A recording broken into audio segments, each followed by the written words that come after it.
dalam pencegahan dan penanganan konflik. Ada pengalaman perempuan, ada pengakuan, dan ada kemajuan perempuan bisa berperan aktif ya di dalam menyelesaikan konflik. Menurut aku ada dua ya, yaitu resiliensi dan juga semangat orang muda.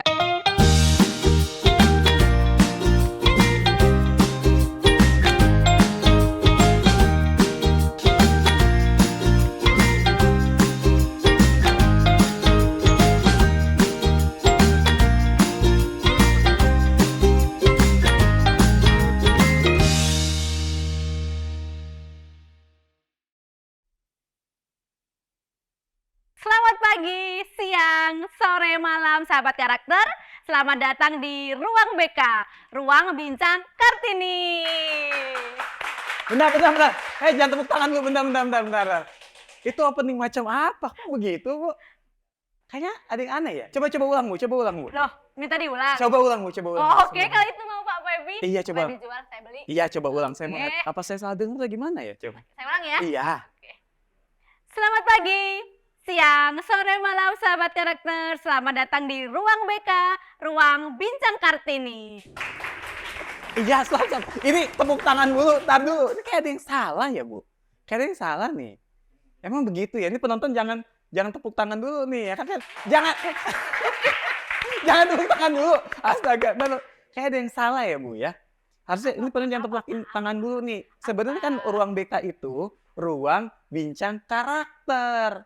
Yang mana ini merupakan tempat kita membahas hal-hal terkait penguatan karakter seperti profil pelajar Pancasila, pencegahan kekerasan di dunia pendidikan, juga inklusivitas dan kebinekaan. Tapi hari Betul, ini kan Bu. kita mau ngerayain Hari Kartini juga, Pak. Iya betul, paham. Ya Allah, ini baru selesai lebaran udah ada ujian aja nih. Bener, tapi kan tetap acaranya ruang BK, ruang bincang karakter. Dan tetap membahas loh tentang Kartini, begitu loh, Bu.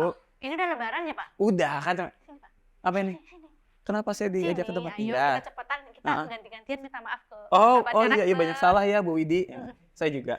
Ya udah, kita minta maaf. Boleh. Ayolah, Bu Widi duluan. Oh, oke. Minal aizin wal faizin, mohon maaf lahir dan batin. Jika ada salah tolong dimaafin, jika ada rasa tolonglah diungkapin. Iya, bisa aja kode buat siapa sih, gantian saya kalau gitu ya.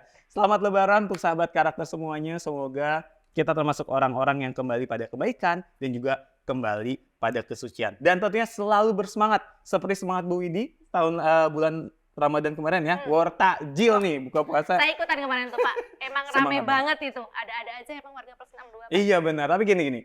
Bu Widi tuh sebenarnya ngapain sih dia tadi? Semangat banget. Terus apa yang dikejar, Bu? Gini loh, Pak. Iya. Saya akhir-akhir ini tuh baca-baca tentang semangat juang RA Kartini. Betul. Terus saya tuh terinspirasi begitu sama beliau.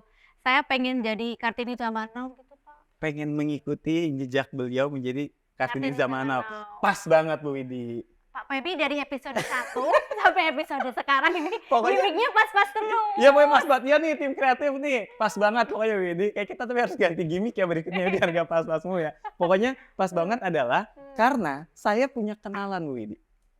Sekarang gantian. Saya belum ngomong apa-apa loh Bu, tapi Bu udah baca pikiran saya kayaknya ya. Terlalu mendalami peran kayak ini. Beneran saya nyebut nih. Silakan. Saya udah bangun nih. Buruan Pak Febi jemput. Saya duduk lagi nih. Oh gitu. buruan. Ya udah saya jemput ya. Saya jemput dulu tamu saya. Iya, silakan. Hati-hati ya Pak Febi. Ya, tapi Bu Widi jangan opening lagi. Oh, enggak. Ya udah saya jemput ya. Buruan. Ya, saya jemput. Buruan. Iya nih, buru-buru. Yakin? Bapak Ya udah saya silakan jemput. Ya. dijemput. Ya. Ada aja nih Pak Febi. Bukan masanya kali perempuan disuruh-suruh lagi. Siapa ya tamu hari ini ya?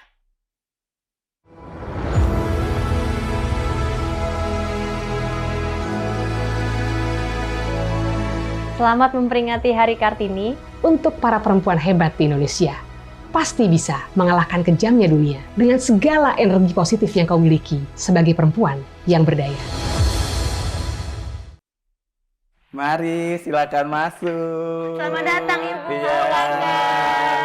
Tutup Silakan. sebentar pintunya ya. Ya, silakan Iya. Ibu. Silakan. Oke. Ini selamat datang di ruang BK. Silakan duduk Ibu. Yang banyak orang bicarakan itu, yang katanya hostnya tuh keren banget. Setuju dong? Udah setuju aja pasti. Harus setuju. Maksa ya Kak? Harus setuju. Dan di sini juga ada Ibu Guru BK, Ibu Widi, Salam di sini kenal Ibu, Kakak. Bu Maria dan Kak Bintang. Baik, senang sekali ini sudah bisa datang ke sini ya, ke ruang BK, Bu. Ya, saya juga terima kasih, senang sekali akhirnya bisa jumpa di sini. Selama ini kan biasanya hanya bisa nonton YouTube ya. Oh, berarti selama ini nonton saya, Bu? Oh bukan. Oh, bukan. Iya. Kira saya nonton Kami saya. nonton konten-kontennya Puspeka. Oh, kira nonton saya. Udah nggak apa-apa. Yang penting Ya, nanti termasuk juga. ya, ya Ada nanti komedian. nonton juga ruang BK ya biar makin seru gitu. Ini loh Bu Widi yang saya maksud tadi, Bu Ulfa dan juga Kak Binta. Ibu Maria Ulfa Ansor merupakan komisioner dari Komnas Perempuan, kemudian juga Kak Ratu Bintang Ashifa Arwais dari Perwakilan Muda UN Women ya, betul ya gitu ya?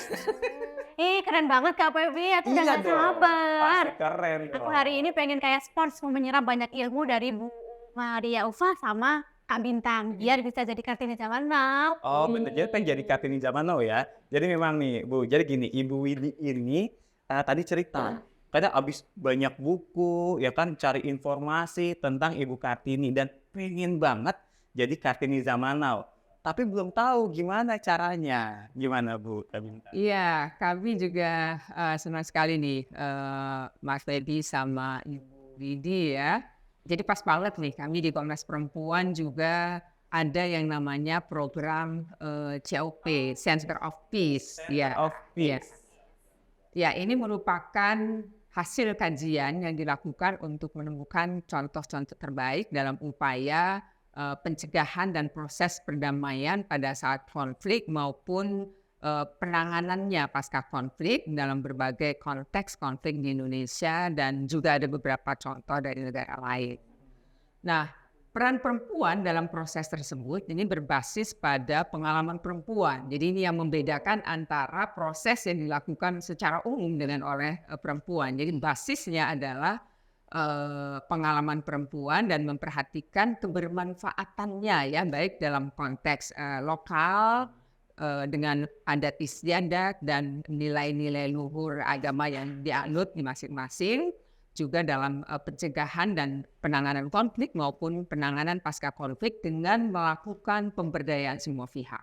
Kemudian dalam setiap konflik, terutama konflik bersenjata, ini seperti yang juga kita ketahui ya, bahwa di situ perempuan adalah salah satu kelompok yang paling rentan terdampak ya. Kekerasan terhadap perempuan juga tak luput menjadi bagian dari konflik. Antara lain berupa penyerangan terhadap ketubuhan perempuan dan kekerasan seksual. Ini yang sering kali kami menerima pengaduan dari wilayah-wilayah konflik, juga sering kali dijadikan sebagai senjata ya untuk melumpuhkan lawan, bahkan jadi alat bargaining untuk tawar-menawar antara pelaku konflik dan korban konfliknya gitu. Ini saya kira juga bisa merendahkan kemudian ya terhadap martabat kemanusiaan perempuan. Nah, dalam konteks ini kelahiran Komnas Perempuan sebagai lembaga HAM Republik Indonesia yang bersifat independen lahir pasca reformasi dengan mandat khusus untuk menghentikan kekerasan terhadap perempuan. Di sini Komnas Perempuan turut ya bertanggung jawab untuk mewujudkan budaya damai yang substantif dan bermakna. Lalu dalam konsep COP, makna perdamaian itu tidak sekedar simbolik ya, dengan adanya prasasti damai di mana-mana gitu ya, di beberapa daerah misalnya, dan tuntutan korban terpenuhi, tetapi damai yang betul-betul yang hakiki, yang substantif, yang memenuhi hal-hal substantif yang lainnya yang tidak terabaikan, terutama menyadari bahwa perempuan adalah pihak yang paling rentan saat terjadi konflik, baik di dalam keluarga maupun di masyarakat. Budaya damai yang dimaksud di sini juga menyangkut pola pikir ya. Tidak hanya damai kita sudah salam-salaman bersatu gitu ya, tetapi menyadari pola pikir ini menjadi sangat penting. Oh, jadi gitu ya Bu. Kita, khususnya saya sebagai perempuan, mengingat dampak konflik bagi perempuan itu sangat besar, maka saya sebagai perempuan ini harus ikut kolaborasi gitu ya Bu, ikut berdaya guna begitu melalui inisiatif-inisiatif untuk menciptakan perdamaian begitu ya Bu ya. Betul. Gitu loh Pak. Ya sepakat. Aku sepakat dengan kita yang disampaikan Bu Ulfa tadi ya. Tapi juga ingin dengar cerita kalau dari versi Kak Bintang seperti apa? Aku ingin menggaungkan apa yang mungkin Ibu sudah sampaikan ya mengenai pentingnya nilai-nilai dan bahwa perdamaian itu lebih dari sekedar oke, kita nggak perang jadi kita damai atau oke, kita tidak menghadapi invasi dari negara lain makanya kita damai. Nyatanya nggak begitu ya. Saya ingat sekali waktu saya SMA, saya duduk di kelas 2 atau kelas 3 ya waktu itu, terjadi bom bunuh diri di gereja Surabaya. Akhirnya aku dan teman-temanku membangun sebuah inisiatif gitu, di mana kita melakukan interview atau silaturahmi gitu ya, silaturahmi ke pemuka-pemuka agama. Waktu itu kita bertemu dengan Romo Ignatius dari Katedral Jakarta dan juga dengan Imam Masjid Istiqlal. Waktu itu kita bicara tentang apa sih makna perdamaian dan mungkin yang paling penting kemana setelah ini apa gitu, now what gitu kan. Dan aku ingat banget pada saat itu aku dan teman-temanku tanya juga, setelah ini ada perasaan takut nggak sih gitu ke pemuka-pemuka agama ini. Tapi mereka bilang enggak, justru kami merasa begitu teringatkan kembali dengan peran perempuan dan orang muda, orang-orang muda, perempuan-perempuan muda dan kelompok muda dari berbagai kalangan itu datang dan turut bersilaturahmi seperti yang saya lakukan gitu. Setelah pulang kuliah, saya dan teman-teman saya turut membangun juga inisiatif pelatihan kepemimpinan yang itu memperkenalkan 3 nilai, kesetaraan gender, toleransi, dan penyelesaian konflik. Pelatihan kepemimpinan ini telah mencapai 100 siswa SMP di Jakarta Barat. Gitu. Harapannya dengan 3 nilai ini ya juga bisa melawan 3 dosa besar pendidikan yang di-highlight oleh Kemendikbud ya, kekerasan seksual, intoleransi, dan perundungan gitu. Di UN Women sendiri saya juga turut menyuarakan kepemimpinan perempuan ya bersama UN Women dan orang muda sebagai kunci perdamaian. Di UN Women kami mengembangkan dan menjalankan salah satu pelatihannya yaitu orang muda mengembangkan bisnis yang inklusif dan bernilaikan perdamaian. Kita juga punya peserta gitu dari daerah-daerah seperti Ambon, Poso, Aceh, Papua yang merupakan atau dinilai gitu ya, dinilai rawan konflik dan post konflik gitu. Mungkin yang paling berkesan ya. Maaf, jadi panjang ya, nyambung ke... Kita pengen tahu banyak ceritanya. Nyambung ke Yang pertanyaan. paling berkesan apa? Iya, tentang Kartini muda gitu. Dan apa yang paling berkesan, menurut aku ada 2 ya, yaitu resiliensi dan juga semangat orang muda. Di UN Women, aku sangat bersyukur ya, aku bekerja bersama jaringan muda kita, aktivis muda nasional UN Women untuk kesetaraan gender. Itu kita pilih 6 orang dari seluruh provinsi di Indonesia dan terpilih dari 6 provinsi. Mereka membina, membangun, dan memimpin komunitas di isu-isu kunci seperti kekerasan seksual, kekerasan terhadap perempuan, pemberdayaan ekonomi, dan juga resiliensi bencana yang sensitif gender gitu. Mungkin menurut aku itu ya, apa sih Kartini muda zaman now misalkan gitu. Mungkin menurut aku nilai yang paling utama adalah kepeduliannya gitu, empatinya. Bertemu dengan orang-orang muda ini mengingatkan aku ya tentang semangat dan resiliensi dan pentingnya kita peduli gitu, empati dengan lingkungan kita. Sepakat. Dari memang kalau kita dengar dari penjelasan Bu Ulfa dan juga Kak Bintang ya, yang paling utama adalah kita tidak peduli lagi nih mau usia muda atau tidak muda ya kan, mau kondisi atau apapun, tapi yang pasti inklusivitasnya ada di sini. Kesalahan gendernya jelas. Nggak butuh untuk menjadi lebih berusia dulu untuk gerak perdamaian, tapi dari muda pun bisa gitu. Dan satu hal yang aku catat nih Bu Widi tadi yaitu adalah yang tadi berkesan itu, dan rasanya sepakat sekali bahwa niat baik, semangat yang besar, dan yang utama nih resiliensi. Karena dalam perjalanannya ya Bu Ulfa, mungkin banyak sekali godaan yang ngapain sih gitu ya. Resiliensi ini menjadi penting nih di sini. Gitu loh Bu Widi, jadi makin paham kan? Nah, tiba-tiba gitu. Iya Pak, iya. Saya mendengarkan Bu Ulfa dan juga Kak Bintang, saya makin tercerahkan. Kartini zaman now yang ingin saya pelajari itu seperti apa. Tapi saya masih penasaran nih Bu Ulfa, terkait COP tadi Kak. Center of Peace. Iya, Center of Peace tadi. Saya kan sebagai guru nih Bu, kira-kira dampaknya COP ini untuk dunia pendidikan seperti apa sih Bu? Iya betul.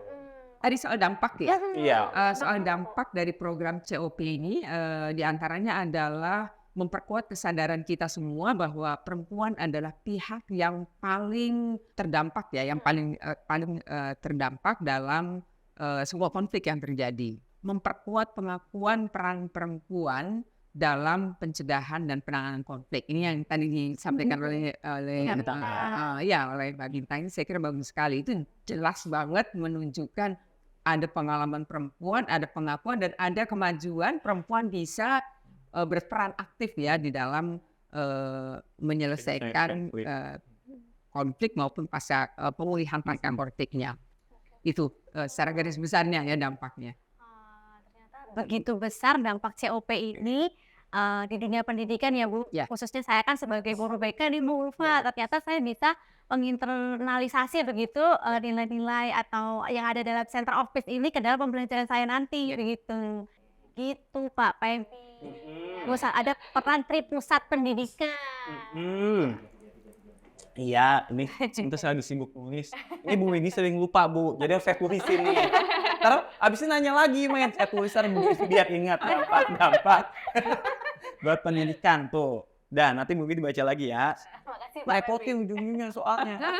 Tadi kita sudah melihat, mendengarkan dampak-dampaknya dari Bu Ulfa. Termasuk juga terkait pengalaman tadi Kak Bintang yang ceritakan. Aku makin tertarik juga sebenarnya ketika melaksanakan atau mengalami tadi. Ada nggak sih tantangan kau di perwakilan muda Women? Oke, menarik ya pertanyaannya. Mungkin melalui pengalaman aku bekerja di Women ya, butuh lebih banyak effort gitu atau usaha ya untuk memperkenalkan isu perdamaian ini sebagai isu semua. Ini masih menggaungkan ya apa yang Ibu Ulfa katakan. Kalau kita mau membangun masyarakat yang damai, maka di semua lini kehidupan itu nilai-nilai toleransi, kesetaraan gender, penyelesaian konflik itu harus digaungkan gitu, harus diimplementasikan. Aku juga merasakan sih mungkin isu perdamaian ini masih belum, atau mungkin banyak di teman-teman aku juga gitu ya, mungkin banyak yang merasa kayak ini kayaknya kegedean deh buat aku mah apa tuh gitu ya, aku mah apa gitu, aku cuma butiran debu gitu, aku nggak bisa ngapa-ngapain. Ya padahal isu perdamaian itu adalah isu kita semua, isu anak-anak, isu remaja, isu orang yang sudah bekerja, isu orang yang sudah menikah, punya anak, atau baru berpikir untuk menikah, juga isu orang yang sudah pensiun dan sudah lansia gitu. Karena kita kan hidup di masyarakat bareng-bareng ya. Dan mungkin kalau kita berpikir, ya udahlah asal bukan kampung gue yang konflik, gue nggak kenapa-napa. Padahal nyatanya nggak gitu. Ada konflik di mana, di tempat kita tinggal, perasaan nggak aman, perasaan bahkan memantik. Misalkan konflik-konflik lain ya, seperti diskriminasi dan lain sebagainya, itu sangat mungkin terjadi. Menurut aku itu sih tantangannya yang paling besar. Meningkatkan kepemilikan kita terhadap isu-isu perdamaian. Kepemilikan dan juga awareness ya. Iya, awareness dan kepemilikan. Iya, benar. Kenapa Bu Widi? Iya, halo. Oke. Ini teman saya, Pak. Apa sih dari dulu gimmicknya oke. Ini udah 9 episode gimana ya? Itu terus sebetulnya. Telepon, ada telepon. Iya. Sekjen PBB ya nelfon ya? Saya, teman Pak. Oh teman. Teman siapa? Teman saya. Emang Bu Widi punya teman? Kira saya doang temannya. Emang kita temenan, Pak? Iya, kita teman kan? Oh iya. Gini loh Pak, seorang guru itu kan nggak cuma sebagai pengasah pikiran Pak, tapi juga pendidik dipekerti. Oh, ini sejak baca buku dan literasi tentang Kartini, jadi jawabnya aja pakai quotes dari Kartini ya. Padahal saya nanya apa, jawabannya apa nih ini. Bener. Gak apa-apa kan Pak, gak apa-apa kan Bu ya. Ya Pak, makanya itu salah satu cara saya mendalami peran. Oh, Kartini zaman now. Udah apa, saya mau jemput teman saya boleh ya Pak, udah nunggu di depan. Iya, kita jadi ngasihkan ngobrol nih. Dia tuh mau jemput nih sekarang. Iya, saya mau jemput ke depan. Mau saya ajak ke sini ya? Oh, diajak sini juga? Beneran nih? Saya ajak ke sini boleh nggak? Ya boleh, udah Oke. tidak di depan, masa nggak boleh? Kayaknya aku juga mau ikut deh. Lo kenapa ikut-ikutan juga? Temennya juga? Bukan temen aku, tapi aku mau pergi ke acara lain untuk ngasih semangat juga nih tentang peringatan Hari Kartini. Oh, kirain masih lama Kak Bintang di sini. Karena kita masih penasaran dengan cerita-cerita pengalaman dari Kak Bintang nih. Maaf Udah. Ya tapi nggak apa-apa deh. Kalau Kak Bintang ikut Bu Widi itu keluar, Bu Maria masih di sini dong. Ya, Iya. apa boleh saya juga ikut keluar? Ya jangan di sini aja, Bu. Pak Pipi nggak boleh gitu. Iya. Ulfa masih mau di sini. Iya, emang masih di sini. Tenang Bu, tenang. Ada saya, woman support woman Bu. Iya ya, Bu. Iya. Bener. Tapi Bu Widi ini dari tadi, dari segmen sebelumnya kayak mancing-mancing emosi saya mulu nih ngasih ujian. Ya, Ibu tetap di sini aja ya, Bu ya, teman saya. Saya jemput teman saya ya. Iya, tapi ntar dulu. Kita mau tahu Lagi. sebelum Kak Bintang pergi nih, kita tanya dulu. Tadi kan kita pengen denger lagi nih pesan dari Kak Bintang mungkin untuk sesama anak muda, untuk kayak saya ya kan, anak muda generasi muda seperti sekarang tuh, biar menjadi bagian dari perwujudan perdamaian dunia gitu. Pak Pepi, apa tadi anak muda? Chief Pak muda. Pepi, anak muda. Ya semangat anak. Boleh. Kan jiwanya jiwa muda. Gitu kan. Gimana Kak Bintang? Oke, mungkin gini kali ya. Ya. Misalkan ada saran, aku cuma mau bilang sebaiknya jangan tunggu gitu. Jangan tunggu momen yang tepat. Jangan tunggu nanti aja lah, tunggu aku kuliah di universitas mana gitu. Atau nantilah tunggu aku keluar dari daerah tempat aku tinggal. Tunggu aku rantau, atau tunggu aku dapat S2, atau tunggu aku gini gitu. Itu nggak usah menunggu gitu. Kamu bisa melakukan hal yang kamu mau gitu ya. Kamu bisa mendorong perubahan di tempat kamu tinggal dan menyuarakan perdamaian itu sekarang gitu. Contohnya misalkan, oke aku di sekolah nih gitu ya, kayaknya ada anak baru nih, kok anak barunya dijauhin ya. Karena anak barunya datangnya dari pulau lain, atau rambutnya kok beda sama aku, atau kayak kayaknya warna kulitnya juga beda deh, atau kok ngomongnya berlogatnya beda ya sama tempat aku tinggal gitu. Nah, kamu pun bisa di situ mengulurkan tangan dan menjadi teman itu ya di sekolah.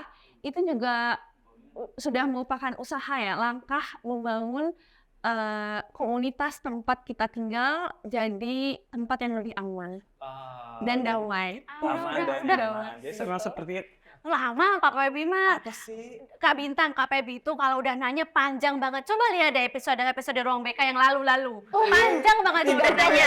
Marah-marahnya sambil promo. Iya lupa, apalagi episode 1 yang ada saya. Iya, makin promo lagi. Ya udah. Maria, tanya izin dulu ya nyebut. Ayo Kak, tanya Ini Bu Widi. Terima kasih semua. Iya, terima kasih Kak Bintang. Bu Widi emang gitu, Bu Mari, Bu Ulfa. Seringnya kayak gitu. Tapi sambil menunggu Bu Widi kembali ya, Iya. aku ingin tanya-tanya juga nih, Bu Ulfa. Kalau bicara tentang praktik baik dari Center of Peace, sebenarnya ada nggak Bu peserta didik ataupun mahasiswa yang sudah menjadi agen perdamaian? Khususnya juga peran perempuan ya sebagai agen perdamaian. Iya, kalau kita dari pengalaman pemantauan Komnas Perempuan ya, cukup banyak sebenarnya perempuan yang sudah berkiprah gitu ya sejak konflik, lalu bagaimana dia melakukan peran-peran untuk melakukan perdamaian dan pasca konflik Pasca konflik, itu cukup pemulihan dan banyak. sebagainya. Iya. Jadi lokasi yang jadi pemantauan di Komnas Perempuan itu selain Aceh juga waktu Ambon ya, Maluku ya. pada umumnya. Nah itu diantaranya adalah misalnya kalau kita di Maluku itu cukup banyak sebenarnya. Ada di sekolah. Di sekolah. Ini saya barusan tadi lihat dapat kiriman nih dari Pas banget dari nih. teman saya nih. Jangan Update lupa nih. Bu Maria, dia bilang bahwa di Ambon itu ada juga yang anak-anak sekolah. Anak sekolah. Anak-anak sekolah yang menjadi agen perubahannya justru Ini ada di Masuhi di SMAN Siwa 5 Ambon. Nah itu sekolah itu mereka berupaya mengembalikan semangat persaudaraan. Lalu di tempat lain juga ada masih di Ambon. Itu ada Bu Etmasiin ya dan Hapuama di Sawai. Itu juga menarik saya kira. Bagaimana mereka mengangkat kearifan lokal untuk menyelamatkan Sawai dan banyak alat yang saat konflik itu kemudian dilakukan bersama-sama oleh ibu-ibu, oleh perempuan-perempuan. Oh jadi memang banyak sekali yang justru sudah diterapkan ya di berbagai daerah, baik itu Aceh maupun tadi Kota Ambon di Maluku. Tapi yang menarik juga dari Ibu Ulfa tadi, ternyata kalau kita bicara tentang penyebaran perdamaian tidak harus sulit ya Bu ya, tidak harus dengan cara-cara yang sulit. Ngomongin Bu Widi lama sekali ya. Kok nggak datang-datang Bu Widi dari tadi? Katanya ada teman yang mau datang ke sini, tapi nggak datang-datang juga. Oh ini kali ya? Halo. Oh iya. Mari silakan. Tuan wajah saya. Halo, silakan. Semangat toleransi Bu. Wah banyak banget ya isu yang dibahas. Banyak Dan Bu. menarik banget. Perempuan itu kan masih dianggap secara hierarki itu di bawah posisinya, dianggap lemah gitu. Sekolah yang pertama dan utama itu kan di keluarga ya. Betul. Jadi sebenarnya harusnya keluarga dulu yang kita kuatkan dan kemudian didukung dengan pembelajaran yang dilakukan di sekolah. Kartini masa depan.